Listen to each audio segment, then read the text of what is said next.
안녕하십니까. 경제와 사회 문제를 데이터로 쉽게 풀어보는 미스터 큐팁입니다.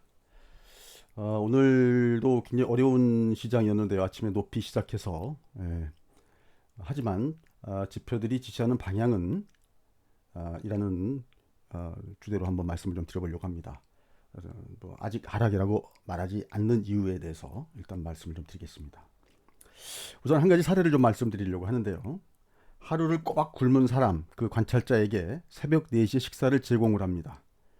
근데 이 사람이 오전 7시에 식사를 해요. 3시간 후에. 그래서 그, 그 옆에 있었던 사람한테 제3자한테 물어봅니다. 도대체 저 사람은 왜 식사를 지금 합니까? 라고 물어봅니다. 근데 그 사람이 뭐라냐면, 잘 모르겠지만 배가 고파서 지금 먹는 거 아니겠습니까? 라고 얘기를 합니다. 제가 다시 질문하죠.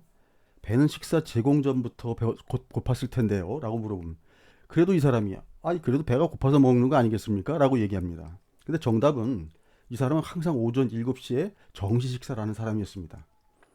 제가 이 말씀을 왜 드리냐면요. 지금 하락을 얘기하고 있는 분들 그 말씀을 경청을 해보면 충분히 다 일리가 있는 얘기거든요. 앞서 그 사례처럼 저 사람이 계속 배고파 왔던 것하고 같은 맥락이라고 볼 수가 있습니다. 하락을 지금 해야 된다고 얘기를 한다면 그 이유는 정말 차고도 넘칩니다. 뭐 대라 그러면 뭐 약간 과장되게 얘기하면 한 100가지도 낼 수 있을 것 같은데요. 5월 이후에 실물과 자본시장에 어떤 괴리가 생겨서 일단 좀 고평가돼 있다. 이게 가장 큰 문제가 아닐까 싶습니다. 그러나 지금 제가 계속 요즘 살펴보면서 말씀드렸던 그런 시장의 지표들은 아직 여지가 좀 남아 있고요. 또 여기서 다시 상승한다면 또 유동성이라든지 정상화 기대감이라든지 경제 정상화 기대감이죠. 이런 것들이 아마 관성으로 작용하지 않겠느냐라고 이렇게 말씀을 드릴 수 있겠습니다. 어제 영상에서 보여드렸던 것이죠. 미국 하락시의 요인들. 일단 확진자 증가 얘기가 나왔었는데요. 확진자는 지금 이런 거죠. 일부 앞서 나왔던 그 주에서는 확진자가 이런 식의 그래프를 그리고요. 지금 새롭게 늘어나는 데들은 이런 식으로 지금 늘어나고 있습니다. 그래서 사실은 따지고 보면 이 두 가지 부류로 나눠서 보면은 이거는 사실은 세컨드 웨이브라고 말하기보다는요. 여기하고 여기는 지금 다른 흐름을 지금 보이고 있는 것이죠. 사망자도 지금 그렇게 증가하고 있는 상황은 아닌 것 같고요. 지금 경제 활동 재개가 조금 좀 늦춰지거나 좀 완화되는 그런 상황인데 이거는 지금 어쨌든 확진자 추이에 의해서 결정될 거라고 보고 있습니다. 다음에 페드 이중 플레이 문제는 어쨌든 주가 약세 시에 정주행할 거다라고는 그런 말씀을 좀 드렸는데요. 어쨌든 그 페드 의장도 지금 굉장히 불확실한 상황이다라고 하면서 그러기 때문에 우리가 계속 지원책은 이어나갈 것이다라는 게 계속 그 두 가지를 번갈아 지금 하고 있습니다. 그다음 은행 문제라든지 그다음에 SNS 문제는 뭐 지난 시간에 말씀드렸던 내용이고요. 결국 뭐냐면 시장이 고평가돼 있다, 비싸다. 그래서 미국 시장도 빠져야 된다 이런 논리입니다. 어저께 제가 그 6월 말에 그 이노비오가 그 백신 임상 결과 발표할 거라고 말씀드렸는데요. 여기도 먼저 번에 모더나 때하고 마찬가지인데요.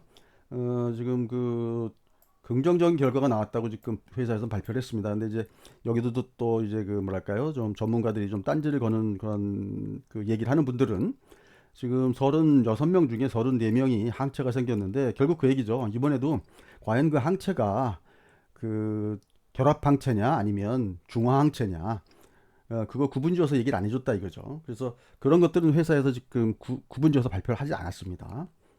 그래서 지금 어쨌든 지금 임상은 계속 진행할 걸로 지금 얘기가 되고 있고요. 백신 개발 일정은 먼저 번 영상에서도 보여드렸던 내용이죠.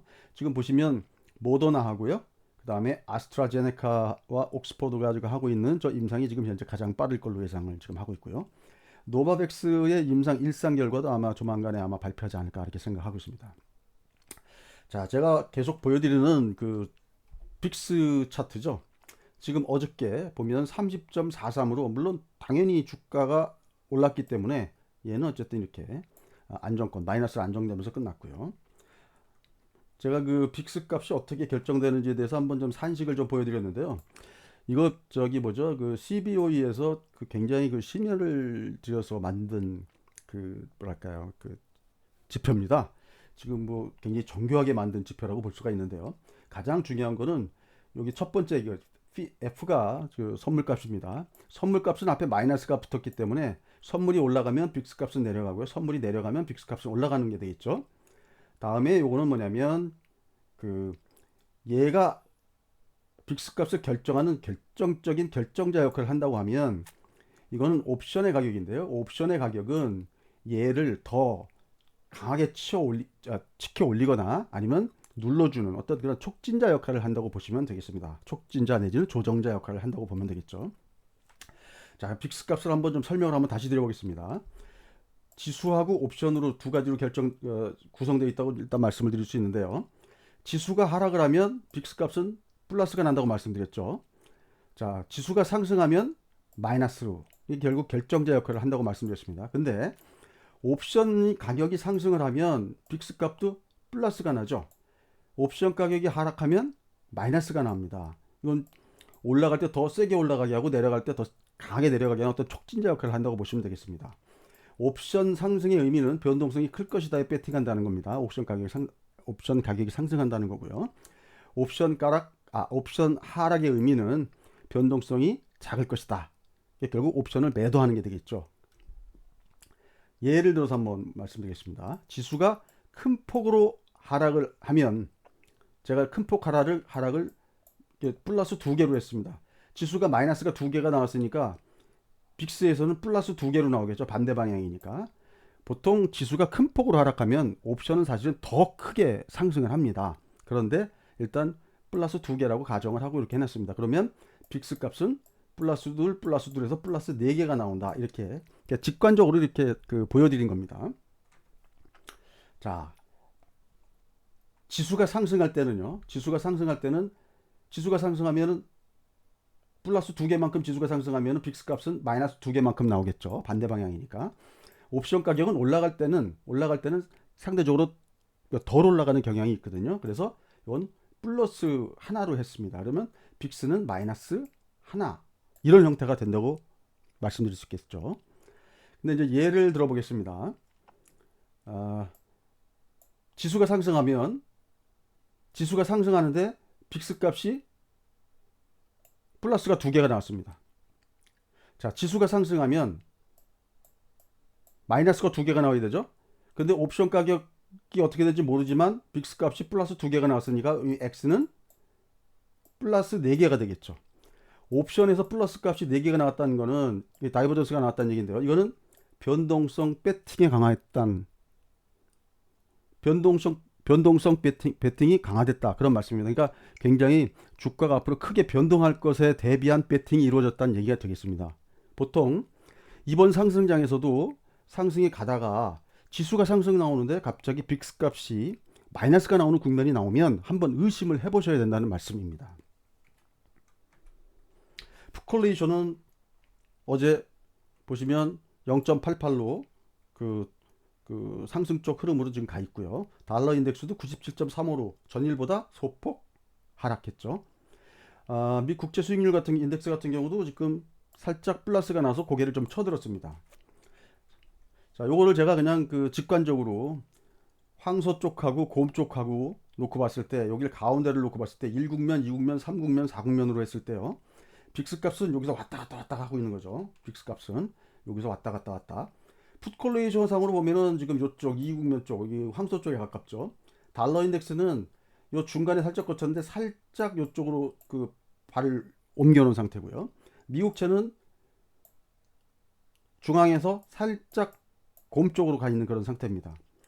자, 이런 메이저들의 어떤 동작을 잘 우리가 센싱을 해서 보면 시장의 앞으로 방향을 우리가 예측할 수 있다라는 겁니다. 그래서 전에 책 제목 한번 말씀드렸는지 모르겠지만, 우리 이레이셔널한 어떤 그런 현상이 일어난다고 하더라도 우리가 과연 예측할 수 있느냐, predictably irrational, 그런 상황으로 우리가 받아들여야 된다는 그런 말씀이죠.